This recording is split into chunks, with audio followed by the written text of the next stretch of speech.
स्वरूप है। प्रकाश और दाग को विकीर्ण करना उसका स्वभाव है। अंधकार और शैत्य का निवारण करना उसका प्रभाव है। स्वरूप के अनुरूप स्वभाव और स्वभाव के अनुरूप प्रभाव। बीच में प्रतिबंधक न आ जाए तब। ऐसे शिव, शंकर, प्रलयंकर भगवान के 3 नाम हैं।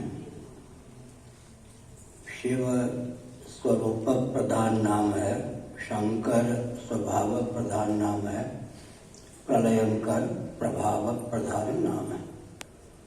शिव का अर्थ होता है कल्याण स्वरूप, शंकर का अर्थ होता है कल्याण की वर्षा करने वाले, कल्याण करने वाले। प्रलयंकर का अर्थ होता है दैहिक दैविक भौतिक ताप का अपहरण करने वाले। शिव शंकर प्रलयंकर, शिव शंकर प्रलयंकर।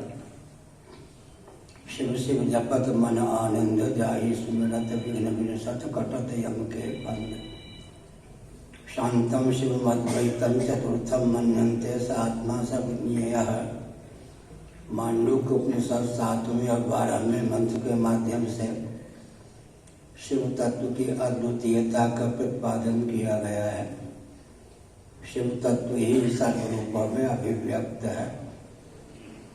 वेदांत प्रस्थान के अनुसार तो परब्रह्म परमात्मा तत्व है, वह जगत का निमित्त और उपादान उभय कारण सिद्ध होता है। जगत बनाता भी है, जगत बनता भी है। इसलिए सबकी ब्रह्म रूपता, भगवत रूपता, वासुदेव रूपता ही सिद्ध है।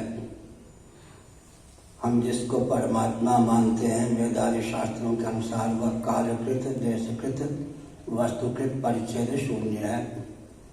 जो नित्य होता है वह कालकृत परिच्छेद शून्य होता है। जो विभु होता है अर्थात व्यापक होता है, वो देशकृत वस्तु देशकृत परिच्छेद शून्य होता है। तो सर्वात्मा सर्वोपादान सर्वाधिष्ठान होता है, वस्तुकृत परिच्छेद शून्य होता है। जो वस्तुकृत परिच्छेद शून्य होता है वो स्वभावतः देशकृत कालकृत परिच्छेद शून्य होता ही है। सारी सृष्टि गणित के आधार पर ही बनती है। सन्निकट सविशेष ये सृष्टि की उत्पत्ति का क्रम है। सन्निकट निर्विशेषता की प्राप्ति सृष्टि की समृद्धि या सृष्टि के प्रलय का क्रम है। उदाहरण के लिए निर्विशेषता की अवधि सच्चिदानंद स्वरूप परब्रह्म परमात्मा तत्व है। तस्माद् वै तस्माद् आत्मना आकाशः सम्भूतः, तैत्तिरीय उपनिषद के अनुसार उस परमात्मा तत्व से एक गुण संपन्न आकाश की उत्पत्ति सिद्ध है। कारण और कारण का गुण कार्यमानगत होता है, यह दार्शनिक तथ्य है, सिद्धांत है। आकाश से 2 गुण संपन्न वायु की उत्पत्ति सिद्ध है। वायु में शब्द स्पर्श 2 गुण होते हैं। वायु से 3 गुण संपन्न अग्नि या तेज की उत्पत्ति सिद्ध है। शब्द स्पर्श रूप ये 3 गुण तेज में है। तेज या अग्नि से 4 गुण संपन्न जल की उत्पत्ति सिद्ध है। शब्द स्पर्श रूप रस ये 4 गुण जल में है। और जल से 5 गुण संपन्न पृथ्वी की उत्पत्ति सिद्ध है। शब्द स्पर्श रूप रस और गंध 5 गुणों से समवेत पृथ्वी। पृथ्वी चरमकारी है। वृक्षादि पृथ्वी के तारतम्य संघात हैं। सच्ची विशेषता से युक्त कोई कार्य नहीं। वृक्षादि में पत्र पुष्पादि में भी शब्द स्पर्श रूप रसगंध 5 गुण ही सम्मिलित होते हैं। जहाँ विशेषता की अवधि उसी को हम अंतिम कार्य करते हैं कहते हैं। भगवान शंकराचार्य ने भाष्य में लिखा फलावसानम जगत, पृथ्वी फल है। परमात्मा सबसे ऊपर निर्विशेषता की अवधि है, पृथ्वी सविशेषता की अवधि है, फल है। पृथ्वी के जितने कार्य हैं वृक्षादि छठी विशेषता से संपन्न कोई नहीं है, इसलिए पृथ्वी विशेषता की अवधि है। पत्र पुष्प फल इत्यादि में शब्द स्पर्श रूप रस गंध 5 गुण ही सम्मिलित होते हैं। अवरोहक क्रम से उत्पत्ति होती है, आरोहक क्रम से समृद्धि होती है, संभार होता है। पार्थिव प्रपंच का उदय विलय निलय स्थान पृथ्वी सिद्ध है, पृथ्वी का उदय विलय निलय स्थान जल सिद्ध है, जल का उदय विलय निलय स्थान अग्नि सिद्ध है, अग्नि का उदय विलय निलय स्थान वायु सिद्ध है, वायु का उदय विलय निलय स्थान आकाश सिद्ध है, आकाश का उदय विलय निलय स्थान आत्म तत्व परमात्मा तत्व सिद्ध है। दर्शन प्रस्थान, दर्शन में दो प्रकार की धारा चलती है, गणित की धारा है, कृषि की धारा। कृषि गणित की धारा तो यही है, निर्विशेषता की अवधि परमात्मा से 1 गुण संपन्न आकाश, 2 गुण संपन्न वायु, 3 गुण संपन्न अग्नि, 4 गुण संपन्न जल, 5 गुण संपन्न पृथ्वी।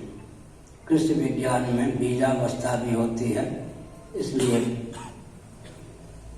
परमात्मा तत्व से जगत की बीजावस्था अव्यक्त प्रकृति प्रधान जो भी कहें माया, उसकी स्फूर्ति होती है, अभिव्यक्ति होती है। उस बीजावस्था से फिर आकाश, क्रम से वायु, जल, तेज, पृथ्वी की अभिव्यक्ति होती है। तो जिसको दर्शन शास्त्र का ज्ञान है वह गणित में भी पारंगत हो सकता है। निर्विशेषता की अवधि को प्रायः व्यक्ति अभाव मान लेते हैं, यह भ्रम है। गणित जगत में जैसे बौद्धों का भ्रम हो गया, निर्विशेषता की अवधि को शून्य उन्होंने मान लिया। नवीन बौद्धों ने, प्राचीन बौद्धों का मत हमने लिखा है, निर्विशेषता की अवधि अभाव नहीं है। आज हमने बताया था अपने कार्य को लेकर ही निर्विशेष जो कारण होता है व्यावहारिक धरातल पर अपनी सत्ता और उपयोगिता को सिद्ध करता है।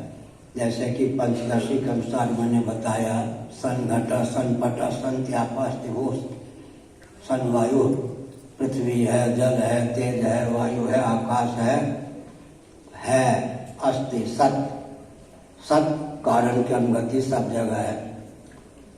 कारण की अनुगति बिना कार्य की सिद्धि नहीं होती। लेकिन जो निर्विशेषता की अवधि आत्म तत्व है, अपने कार्य सविशेष के समाश्रित होकर ही अपनी विशेष सत्ता और उपयोगिता को सिद्ध करने में समर्थ है। पुराणों का अध्ययन करें तो भगवान विष्णु से ही ब्रह्मा जी की अभिव्यक्ति हुई। लेकिन भगवान विष्णु ने क्या कहा, ब्राह्मण तुमको मैंने दायित्व सौंपा है, कभी कोई दायित्व के निर्वाह में शिथिलता आवे तो जैसे पिता अपने पुत्र को आदेश देता है, मुझे तुम आदेश देना, मैं तुम्हारे आदेश का परिपालन करूंगा।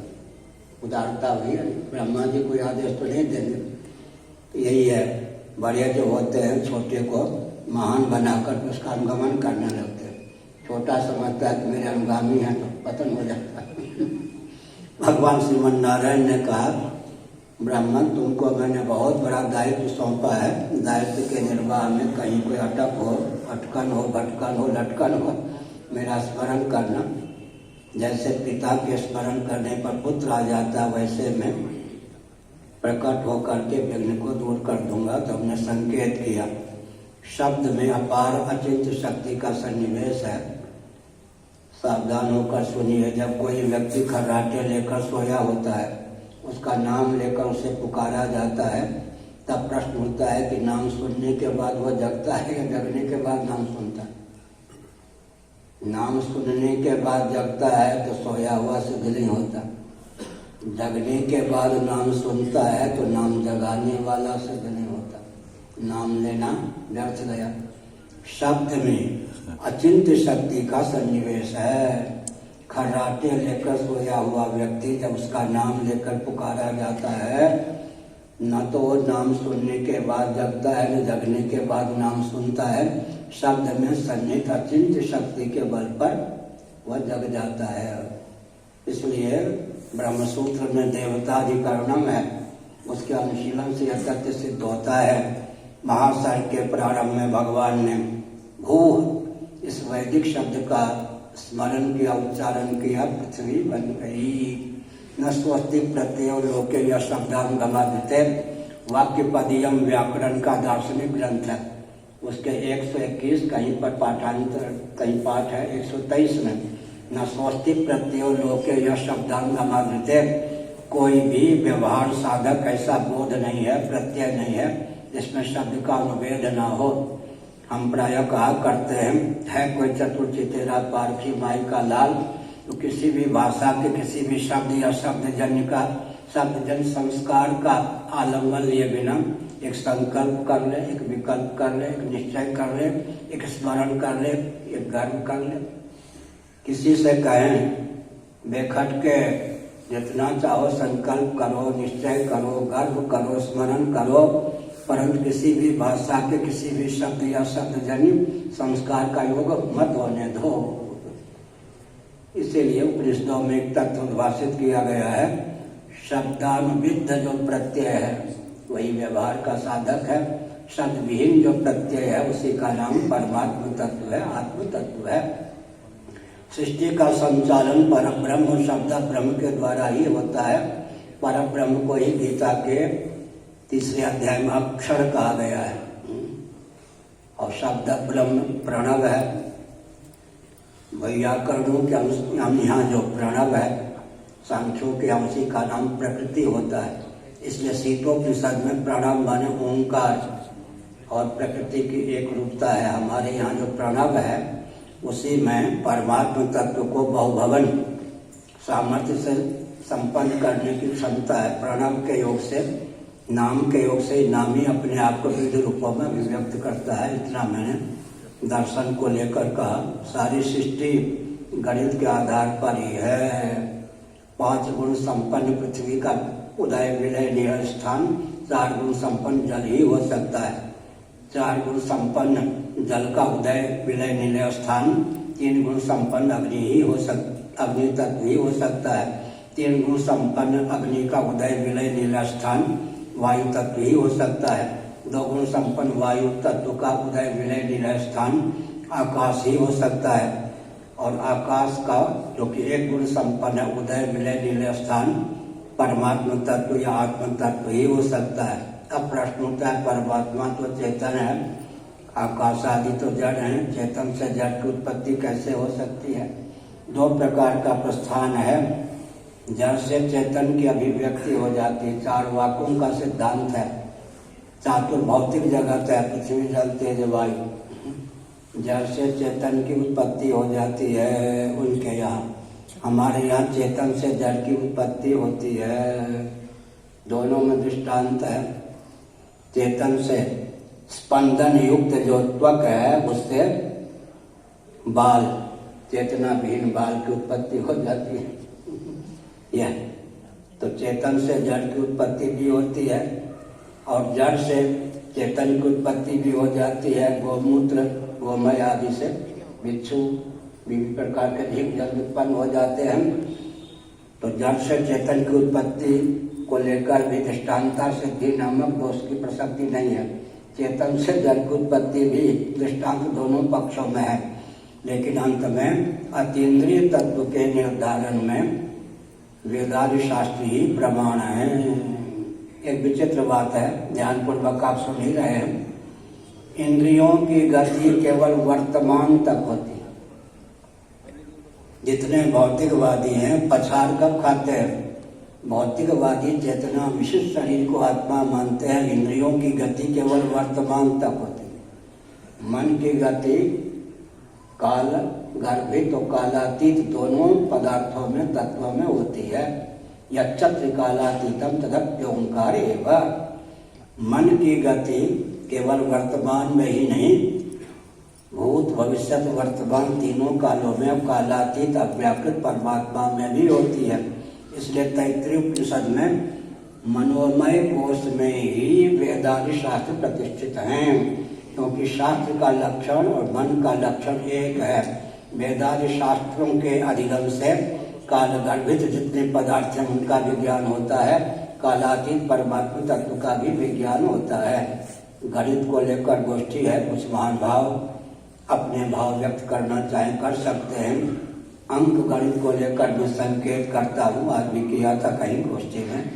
0 और 1 गणित में, पहले मैं गणित की परिभाषा कर दूं।